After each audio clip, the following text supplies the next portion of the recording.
Good afternoon. I wanted to touch base with everyone because we're very close to the deadline for your first test. And a few of you have missed some deadlines already on some things. So I want you to be able to see what I have on the screen here. And let me just show you some things you should be paying attention to. In order not to miss deadlines, let me give you a variety of ways to keep up with things. For example, if you click on calendar, you will see everything for your courses come up. So this is specific for Math for Business 1, and what you will see is if you didn't complete the Chapter 1 quiz by last Saturday, which was February 10th, you've missed your opportunity on that. You have a 0 on it. Homework you can do after the due date. Quizzes you cannot. Notice the remaining homework assignments from this first module, sections 3, 1, 2, 3, and 4 are due by this Friday.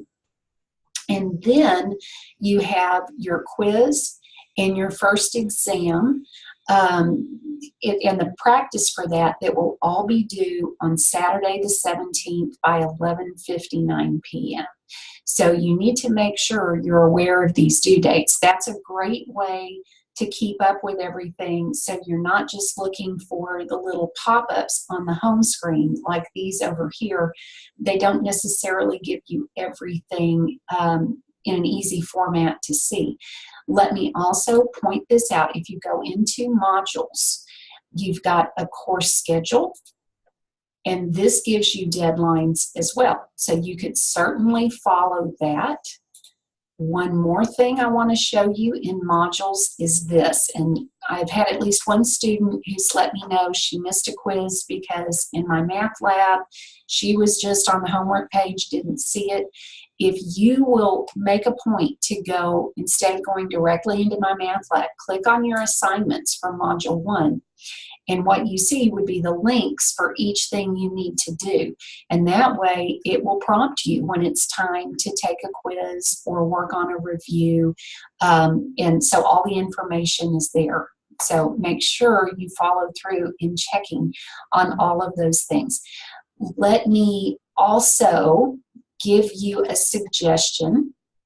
Now that some things are in the computer and are graded, and especially with your first test coming up, I want you to know how to access the grades section to see comments if I send you a comment on something that I've graded. So if you click on grades, if you haven't done this yet, let me at least make you aware of this option. Any grade that you have will show up here under score, and it will say out of. I just put something in here to give you an idea.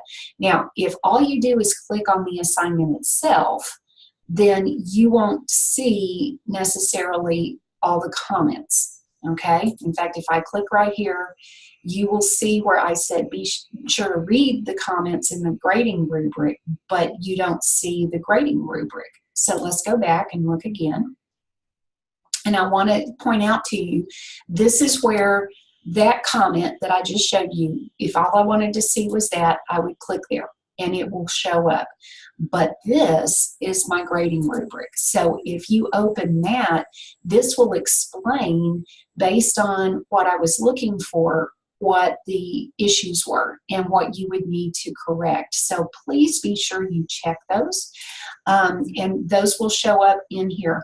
As far as tests, if you've already taken your test, I don't open those up for you to view your test as far as what you missed until after the testing deadline is passed. So that means with our first test being due by Saturday night, probably on Monday, I will have those opened up where you can look at your completed test and see what you missed and check on the grade.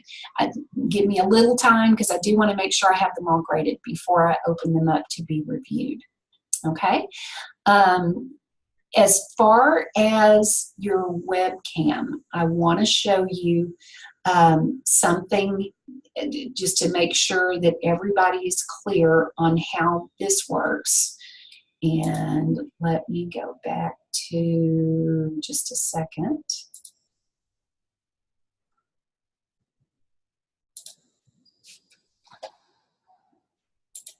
Okay, sorry, I'm trying, there we go.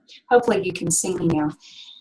I want you to notice how this camera allows you to see my face, my keyboard, my desktop. That's what I'm wanting you to do for me when you test. Now, I have an external webcam. I'm going to show you how I have it positioned so you can get a view like this.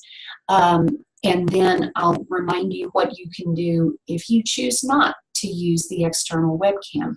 So let me pick up my camera for a second and show you. Here is my computer, and over here to the side, you see that coffee mug?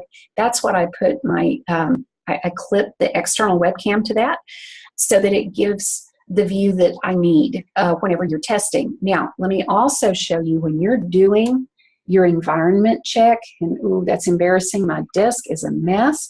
I want you to make sure you move the camera slowly. Notice if I go quickly, look what it's doing to the computer screen there. So you have to move slowly so I can see everything. By the way, phone on the desk, that would be a problem on the test, so make sure you don't do that. And hopefully that gives you enough information, enough visual information to understand how you want to set up your camera when you're taking your test. You can test in one of the testing centers and they will give you a webcam to use, and you still take it on the computer. If you prefer a paper test and you are willing to go to one of the TVCC testing centers, let me know. That's an option. I can send your test over, and you can do that, but you have to give me enough notice that I can get it there in time, and you have to be able to go whenever the testing center is open, and you would have to let me know whether you're going to Palestine or Terrell or Athens in order to take your test. I look forward to everybody doing really well on this first test. Please let me know if you have any questions. Y'all have a great rest of the week.